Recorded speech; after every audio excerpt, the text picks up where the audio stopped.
On ne va pas se mentir les amis, la nouvelle comme quoi l'UEFA a décalé l'Euro 2020 à 2021 est plus une excellente nouvelle pour l'équipe de France qu'autre chose. On parle souvent de la chance de Zidane avec le Real Madrid, mais on ne parle pas assez de la chance de Deschamps avec l'équipe de France. Le mec a bien sûr gagné la Coupe du Monde 2018 d'une main de maître, mais il ne faut pas oublier non plus les amis que cette saison, l'Euro 2020 se profilait être hyper dur avec l'Allemagne et le Portugal en poule, et surtout le fait que la moitié, voire les 3/4 de l'équipe de France n'est pas performante, qui n'arrivait pas à enchaîner, que certains ne trouvent pas du temps de jeu, que certains ont perdu leur place, que certains n'arrivaient même pas à trouver des clubs, ou d'autres bien sûr enchaînent les blessures et les rechutes. C'était très compliqué pour Deschamps qui commençait déjà un petit peu à trembler, à avoir peur, il était moins serein dans ses interventions, dans les médias, etc. On peut très clairement dire que le fait d'avoir une saison de plus pour se préparer physiquement, tactiquement et mentalement, ce sera en tout cas un excellent cadeau pour Deschamps qui pourra remodeler son effectif. Pourquoi pas avoir des jeunes qui vont s'affirmer entre cette saison-là et la saison prochaine pour pouvoir chambouler l'effectif, le redynamiser, le rajeunir et surtout le rebooster. Parce que là les amis, des joueurs en méforme, t'en as plein qui sont critiqués partout. Je pense à Lloris en Angleterre, le pauvre depuis sa blessure,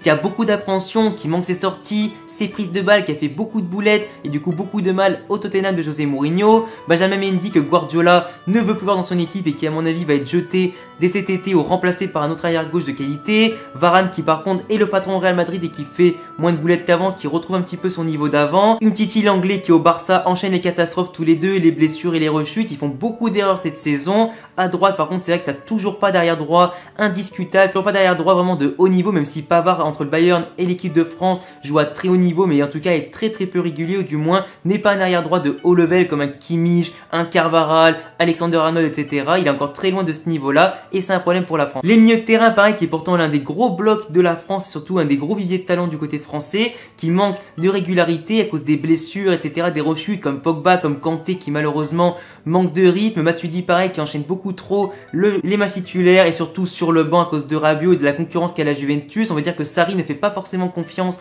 à Matuidi à tous les matchs, alors que le mec on sait tous qu'il est généreux, qu'il a du volume de jeu, que dès qu'il joue il apporte énormément de choses à la vieille dame de la Juventus. Donc malheureusement pour lui il est plus aussi régulier qu'avant. De l'autre côté t'as des mecs comme Tolisso qui sont placardisés au Bayern, t'as les Kondogbia et Nzonzi qui malheureusement jouent moins dans des clubs en tout cas qui sont plus huppés que les autres. Rabiot à la Juve qui est toujours critiqué, qui rêverait de revenir en équipe de France, mais vu son dernier comportement il risque pas de revenir tout de suite. On a certes les mecs comme Ndombele, comme Aouar qui peuvent en tout cas avoir une place. Aouar qui est excellent à Lyon mais qui malheureusement est trop irrégulier, qui ne montre pas assez autant dans les gros matchs que les petits matchs, que c'est le patron, même si en Ligue des Champions contre la Juve il nous a sorti une masterclass, que régulièrement contre le PSG il fait des masterclass, etc. Mais ça demande plus de régularité sur la fin de saison et pourquoi pas sur la saison prochaine. Ndombele justement qui est très critiqué à Tottenham avec José Mourinho et même carrément par tous les médias anglais. Du coup tu comprends ici que tous les milieux de terrain français manque en tout cas de concentration à certains niveaux. Il y a par exemple le Nkunku, alors lui je sais plus s'il est milieu offensif ou un truc comme ça, ou attaquant je sais plus, mais c'est vrai que lui du côté de Leipzig il est très bon et pour apporter pourquoi pas offensivement. Après les attaquants aussi pareil c'est le bordel, parce que autant les milieux de terrain Kanté, Pogba, etc. ils sont très critiqués par leurs blessures, les rechutes et tout ça et leur manque de temps de jeu.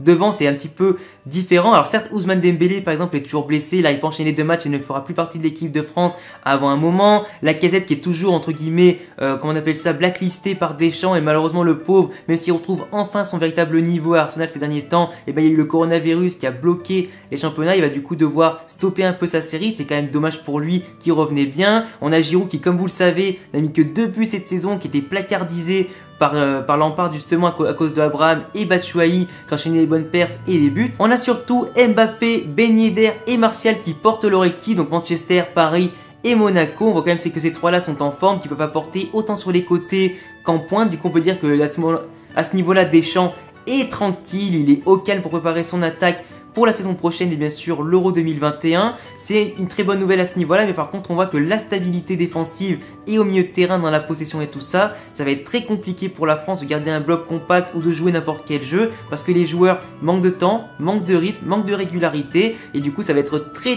décisif pour eux de bien choisir leur nouvelle équipe au Mercato 2020. Après j'ai pas parlé des cas comme Thauvin qui revient à peine de blessure, comme Lemar par exemple, lui qui n'enchaîne même pas un but ni une passe D avec l'Atlético Madrid, Payet qui par contre j'aurais dû en parler juste avant, qui est très bon avec l'OM, j'en avais déjà parlé dans une ancienne vidéo comme quoi Payet devait être sélectionné et surtout jouer l'Euro 2020 avec la France, parce qu'il est très bon, il est très régulier et je suis très certain en tout cas que cette saison va lui donner confiance pour pour la saison prochaine. Mais comme vous le voyez, on a quand même une grosse instabilité à tous les niveaux en équipe de France. Du coup, le fait que l'Euro 2020 soit reporté à 2021, ça va permettre à tout le monde de souffler un bon coup, de se restructurer, en tout cas de se ressourcer, choisir le bon club, trouver le temps de jeu, la régularité qu'il faut, revenir plus fort avec une bonne préparation, parce que Deschamps, en tout cas, manque beaucoup de fraîcheur et de diversité en ce moment. Donc voilà les gars, en tout cas c'est tout pour cette petite vidéo sur le fait que l'Euro 2020, en tout cas reporté à 2021, va beaucoup aider la France, ça leur permettre de souffler un peu, de mieux se préparer, pourquoi pas avoir plus de chances de le remporter, parce que cette saison à mon avis, ça aurait été mort, ça aurait été très compliqué d'avoir une belle équipe